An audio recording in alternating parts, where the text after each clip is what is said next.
안녕하십니까. 준사급 포함한 4급 배정 한자풀이 7번째 시간이죠. 여러분들은요, 한자가 이야기임과 동시에 논리라는 걸 배웠습니다. 그러면 오늘도 또 그 논리를 가지고 놀아야 되겠죠? 같이 볼까요? 끈을단이라는 글자인데 굉장히 복잡하게 생겼습니다. 원래는요, 이처럼 생긴 글자였습니다. 이게 도끼근, 근근이죠. 그래 놓고 옆에 이것은 고깃살이나 어떤 것처럼 끈을 절자의 고자입니다. 즉, 고깃살을 이렇게 칼로 베어 놓으면 거기에 힘줄이 있고 이렇게 모양이 있죠. 그 모양입니다. 그 옆에 근을 같이 도끼근이란 글자를 합쳐 놓고서 이것은 마치 도끼로 끊어 놓은, 이게 원래 도끼라는 것은 옛날에 뭐냐면 저울입니다. 저울근. 근근, 한 근, 두 근 할 때, 그러니까 끊어놓은 고기를 저울로 잰다. 그래서 이건 끊어진 거다 해서 끈을 단, 이런 글자가 됐다는 얘기죠. 단념, 단절, 결단 할 때는 틀림없이 이 글자를 씁니다. 그러니까요, 한자의 어원 첫 출발이 전서나 근문으로 올라가 보면 그것이 이야기 속에서 만들어졌다는 걸 알 수 있어요. 그러나 요즘은 그 공부를 하는 사람은 서예가들 외에는 드물지요. 물론 문자학을 전공한 학자도 있을 수 있습니다. 문학자들이요. 국문학이나 한문학자들. 그러나 그런 사람들 빼고 일반적인 사람들한테는 전서가 어렵죠. 바로 그 전서의 이야기가 있습니다. 그것이 변해져 내려오면서 조금 더 단정하게 글자를 만들어 놓은 거거든요. 그러면 또 어떤 이야기가 있는지 같이 볼까요? 이번 글자도요, 층계단, 단계단이라는 글자입니다. 과연 어떻게 만들었는지 같이 보겠습니다. 지금 보니까 이렇게 만들어졌네요. 이것은 몽둥이나 어떤 것으로 친다라는 자입니다. 그래 놓고 옆에 이것을 보니까 언덕이나 이렇게 점이 3개가 생겼네요. 이게 무슨 얘기냐면요. 손에 막대기 같은 것을 한마디로 말해서 연장을 잡고서 암석, 즉 이게 바위암자잖아요. 바위암이나 어떤 굴바위 같은 걸 얘기하는 거죠.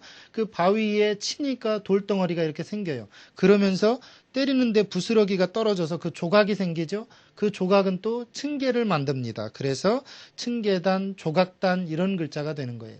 우리 단계, 수단을 가린다, 수단, 단락을 결정짓는다 때 단락, 우리 1단락, 2단락 할 때 쓰는 단이죠. 이때 발음이 조심해야 되겠네요. 이때는 한마디로 말해서 단입니다. 단인데 달로 발음이 나는군요. 우리가 언덕 같은 것을 한마디로 말해서 어떤 기울어져 있는 언덕을 층계 만들면서 치다 보면 거기에 부스러기가 생기고 그 부스러기를 떨어내면 그것이 계단이 되죠. 그래서 층계단, 조각단 이런 자가 된 겁니다. 한자는 당시의 어떠한 환경을 이해하게 해주고 있습니다. 여러분이 제대로 보시기만 하면요. 또 다른 글자를 같이 보도록 하죠. 이번 글자는요. 통달할 달자입니다. 이를 달이라고도 하죠. 같이 볼까요? 지금 보니까 이러한 글자에다가 갈착이 붙어 있죠. 이거 착받침이라는 글자입니다. 즉 무슨 이야기냐? 이게 새끼양달자입니다. 새끼 양이 엄마가 부르니까 그 엄마가 있는 곳으로 가서 이른다. 그래서 이를 딸, 통달할 딸, 능숙할 딸. 이 새끼들은 어머니한테 가는 것, 즉 엄마나 누가 있는 곳으로 가는데 익숙하죠. 그래서 익숙할 달이라고도 하고요. 또 이를 딸, 이르면 통한다 해서 통달할 딸 이런 글자입니다. 달변, 발달하다, 달성 이럴 때 쓰는 글자가 되겠죠. 한자는요, 세분화시키다 보면 좀 여러분들에게 외워야 될 것이 많은 것처럼 보입니다. 그러나요, 어원 속으로 들어가 보면 그렇게 많지도 않아요. 부수가 214자밖에 안 되거든요. 제가 214자 그러니까 저 학생 밖에 그러니까 기절하는군요. 214자라고 해봐야 외우면 하루거리죠. 금방 외웁니다. 부수는 너무나도 간단한 이야기거든요. 그러면 또 어떤 부수를 조립해서 또 어떤 자가 되는지 같이 보도록 하겠습니다. 이번 글자는요. 멜담자입니다. 굉장히 복잡해 보여요. 그러나 처마라는 글자를 안다면 그렇게 어려운 글자도 아닙니다. 같이 볼까요? 손수에다가 원래 이 글자가 이렇게 생깁니다. 처마첨이라는 글자인데요. 한마디로 말해서 무슨 이야기냐? 손으로 어깨를 처마처럼 덮어 가린다는 데서 이것은 덮어 맨다는 데서 멜담자입니다. 그러다가 이것이 맨다라는 것은 그 사람이 담당한다 해서 담당할 담이라고도 하는데 멜담자가 됐죠. 그래서 담당, 담임 선생님 할 때 담임, 부담을 주다 할 때 부담, 전부 어깨에 매는 거예요. 원래는 이게 손이죠. 손으로 무슨 물건을 들어서 처마 끝처럼 어깨에다가 들이맨다는 거예요. 여기에 말씀 언도 들어가고 이렇게 생겼지만 이것은 원래 이렇게 처마라는 글자에 처마는 뭐냐면 우리 지붕 끝부분을 처마라고 합니다. 그 처마처럼 생겼다라는 것을 만들어 놓은 모양을 이렇게 만들어 놓은 글자죠. 그러니까 처마천만 알아도 멜담이라는 것은 어깨에다가 어떤 물건을 들이매는데 그것이 마치 처마 모양으로 뒷모양이 생겼는데 그것은 무언가 물건을 맨 거다 해서 멜담이 되었다는 얘기죠. 또 다른 글자 같이 보도록 하겠습니다. 이번 글자는요, 무리당자입니다. 좀 복잡합니다. 그러나 왠지 거무륵자가 있어요. 그것만 안다고 해도 여러분은 이 글자를 이해하는 데 상당히 도움이 됩니다. 같이 볼까요? 숭상할상 오일해상 옆에 거무륵이죠. 이 무슨 이야기냐면 본래는 오히려 검게 덧칠해도 선명하지 못하다는 것. 요즘 말로 말하면 개칠이나 덧칠해도 오히려 검은색으로 덧칠해도 선명하지 않다는 것. 그러한 뜻으로 쓰이다가 선명하지 않게 이놈 저놈 무리를 지어서 모인다는 데서 무리당자입니다. 그러니까 원래의 의미는 검게 덧칠해도 선명하지 않다. 희석된다. 희석된 사람들이 모인 무리다 해서 무리당자입니다. 악당, 탈당, 당권 이럴 때 사용하는 글자가 되겠죠. 그런 의미에서 무리당자는 결국 좋은 게 아니죠. 그러니까 여러분은 붕당을 짓지 마십시오. 자, 또 다른 글자 같이 볼까요? 이런 글자의 본래의 의미는 어디 가고 없고서 후에 쓰이는 다른 뜻으로 쓰이는 것, 이러한 뜻으로 쓰이는 것을 여러분이 주의하셔서 외우셔야만 됩니다. 그렇지 않으면요, 여러분들은 한자의 어려움 속에서 이야기를 놓치고 말 테니까요. 자, 또 다른 이야기 같이 보겠습니다. 띠대자인데 이걸 보니까 수건건이 있으니까 수건이 밑으로 쳐져 있다는 걸 알 수 있고요. 이것이 허리 부분이고 이것은 허리 부분의 띠장식입니다. 그리고 이건 그 천을 엮어 놓은 모양이죠. 이렇게 됐다는 거예요. 즉 무슨 얘기냐?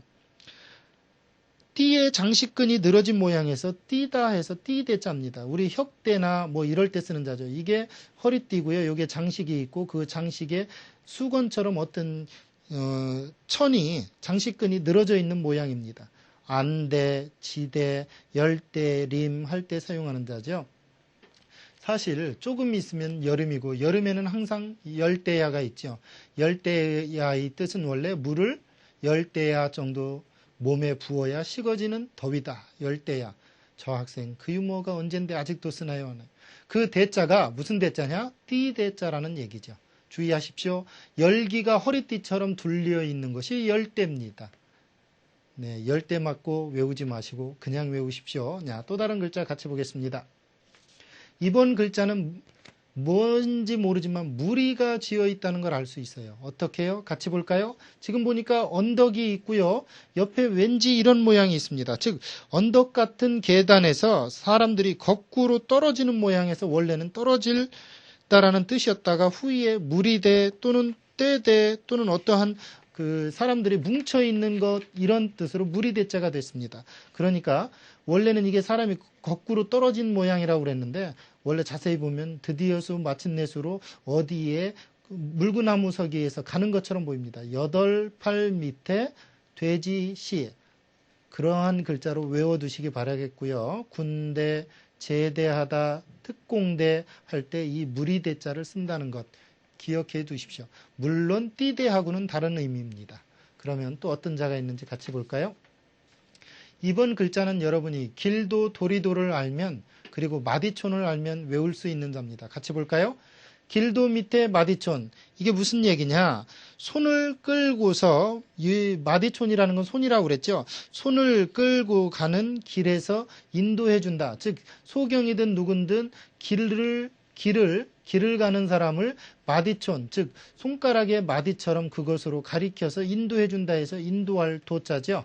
인도, 도입, 오도 이렇게 오도라는 건 잘못 이끌어가는 것이 오도입니다. 한자는요 이처럼 만들어지죠. 또 어떤 자가 있는지 같이 볼까요? 이번 글자는 무리도자입니다. 사람이 여러 사람의 무리가 지어 있다. 어떻게 만들었는지 같이 볼까요? 지금 보니까요 이게 자축거릴 척이라고도 하고 두인변이라고도 하는 글자죠.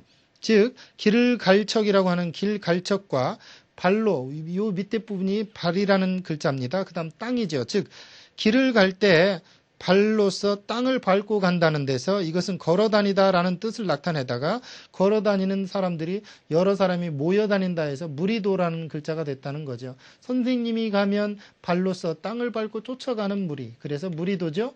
도보 또는 신도, 무위도식. 이때 이것은 한갓도라고도 하고 또 뭐 허비하다라는 뜻도 있습니다. 무위, 하는 일이 없이 한갓, 음식만 먹는 것을 무위도식이라고 합니다. 여러분, 이 세상에 태어나서 무위도식하는 것만큼 보잘것없는 게 어디 있습니까? 예를 들어 돼지라든가 닭이라든가, 물론 그 돼지나 닭도 하는 일이 있어요. 닭은 먹으면 알이라도 낳죠. 그리고 돼지는 먹으면 살이라도 주고요. 그런데 사람만큼 먹으면서 하지 않는 동물이 있다면 이것은 사람도 아닙니다. 그래서 뭐라고 그랬습니까? 사람은 일해야 되고 일하는 것은 사람이다. 이런 말도 있지요. 여러분들 열심히 하십시오. 열심히 하는 사람만이 먹는 것을 축내는 사람이 아니죠. 생산적인 일을 하니까요. 그러면 또 다른 글자를 같이 보도록 하겠습니다. 이번 글자는 도망할 도자입니다. 어떻게 만들었을까요? 같이 볼까요? 지금 보니까 억조조 조짐조자의 갈착이죠. 무슨 얘기냐? 이 조짐조자는 거북이 등에 무슨 글자를 새기고 그것을 불에 태워서 그 조짐을 보고서 무언가 한다 해서 이게 조짐조 억조조자입니다. 이게 또 갈라지다라는 뜻도 있죠. 즉 갈라져서 도망가니까 이것은 도망할 도자죠. 한마디로 말해서 이게 갈라질 조자도 된다는 거죠. 왜요? 이 글자의 어원은 거북이 등껍질에 글자를 새기고 그것을 태워서 그 조각조각 갈라지는 모양을 보고 그 점을 쳤거든요. 그런 의미에서 조짐조라고도 하고 억조조라고도 하죠. 그래 갈라져서 가니까 이건 도망가는 일이다. 도망할 도자죠. 도망, 도주, 도피 이럴 때 사용하는 글자입니다. 한자는요, 옛날에 당시의 상황 속을 재현하고 있습니다. 여러분, 거기에 귀만 기울여 주십시오. 그러면 이야기 한자를 만나실 수 있으니까요. 또 다른 글자 같이 볼까요? 이번 글자는 훔칠 도자입니다. 도둑도자예요. 과연 도둑도는 어떻게 만들었는지 같이 보겠습니다. 보니까 물이 있고 하품음이 있고 그릇명이 있어요. 즉 무슨 말이냐? 그릇 속에 음식을 보고 침을 흘리며 하품하듯이 흘리면서 먹고 싶어 하는 데서 나중엔 이건 훔친다 해서 훔칠도예요. 그러니까 그릇 안에 있는 음식을 침을 흘리면서 하품하듯이 탐내다가 그것을 끝내는 참지 못하고 훔친다. 훔칠도. 도난, 도청, 강도 이럴 때 사용하는 글자입니다. 한자는요, 분해해 보니까 다 이야기죠. 분해해도 이야기가 안 되는 것은 여러분이 잘못 분해했기 때문입니다. 그러면 또 다른 분해를 어떻게 하는지 같이 만나볼까요? 이번 글자는요, 독독자입니다. 우리가 먹으면 죽는 독을 이야기하는 거죠. 같이 볼까요? 이렇게 만들어졌네요. 이 글자가 주인주나 임금왕으로 보시면 안 되고 원래 이렇게 된 글자입니다. 쌍날철자죠. 즉 풀의 뜻인 이 쌍날철에다가 음란하게 한다는 뜻을 지닌 음란할 애자, 즉 이렇게 생긴 애자를 합친 겁니다. 즉 음란하게 만드는 풀, 그것은 독이다 해서 독독이 된 글자입니다. 그렇게 얘기도 하고요. 어미의 마음에 어그러지게 행동한다. 이것이 무슨 자입니까? 해아래죠. 해칠 해자예요. 어지럽다라는, 어지럽게 하다라는 뜻을 가진 해칠해자입니다.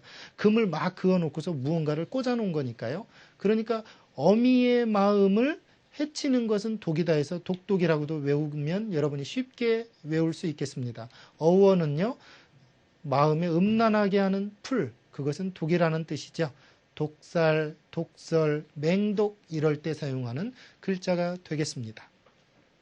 그러니까 어원의 근거한 해석은 문자학이고 그것을 연상으로 외우는 것은 연상기억법이죠. 그 독독자도 어지럽게 한다 밑에 어미모, 어미 마음을 어지럽히고 좀 해치는 것은 독이다 라는 뜻으로 외우면 쉽게 이해가 될 겁니다. 또 다른 글자 어떤 자가 있는지 같이 볼까요? 이번 글자도요, 맨 디귿의 독자입니다. 어떤 독인지 같이 볼까요? 지금 보니까 아제비 숙자 밑에 눈목이죠. 이 아제비 숙은 원래 아프게 하다라는 아플 숙자도 있습니다. 그러니까 아저씨처럼 아프게 눈으로 세밀하게 본다는 데서 이건 감독하는 일이다라는 뜻이죠. 원래 제3자가 눈으로 지켜보는 것이 더 자세합니다. 그러니까 아저씨처럼 아프도록, 눈이 아프도록 살펴본다는 것은 감독하는 일이다 해서 감독할 독, 독려, 감독, 총독할 때 독자가 사용이 되네요. 또 어떤 자가 있는지 같이 볼까요? 이번 글자는요, 구리동자입니다. 과연 어떻게 만들어졌는지 같이 볼까요? 쇠금 옆에 같을 동, 즉 원래의 어원은 쇠기둥과 원기둥꼴의 기구를 본뜬 글자였습니다. 그러나 자세히 보면 쇠금, 즉 금빛이 나는 것과 같은 것은 금속 중에 구리다 해서 구리동자입니다. 동경, 금전, 청동기 할 때 사용이 되겠죠. 금과 같이 함께 빛깔이 비슷하다. 이게 같을 동자니까요. 금과 같은 빛을 낸다. 구리다 해서 구리동. 이렇게 외우시면 여러분은 구리동자를 쉽게 외울 수 있겠습니다. 그러면 이번 시간의 마지막 한자 어떤 자인지 같이 보도록 할까요? 이번 시간의 마지막 한자인 콩두자입니다. 아니, 콩두자가 아니고 말두자죠. 왜 말두자냐고요? 이 말은 한 말, 두 말 하는 그릇을 재는 말이거든요. 어떻게 재는지 같이 볼까요? 이렇게 만들어졌네요. 즉, 이러한 기구의 모양을 본땄습니다. 물건의 양을 재는 이게 콩처럼 생긴 콩이고요. 나달입니다. 그것을 재는 손잡이가 있는 그릇의 모양이에요. 그래서 이것이 원래 열대 또는 열대가 한 마리거든요. 그 열대들이 어떠한 용기의 모양입니다. 손잡이가 있고 그 안에 곡식을 담을 수 있는 그릇, 말이다 해서 말두자입니다. 두량, 태산북두, 북두칠성 할 때 이 두자가 사용이 됩니다.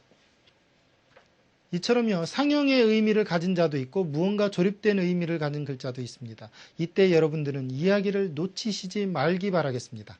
오늘 강의는 여기까지입니다. 감사합니다.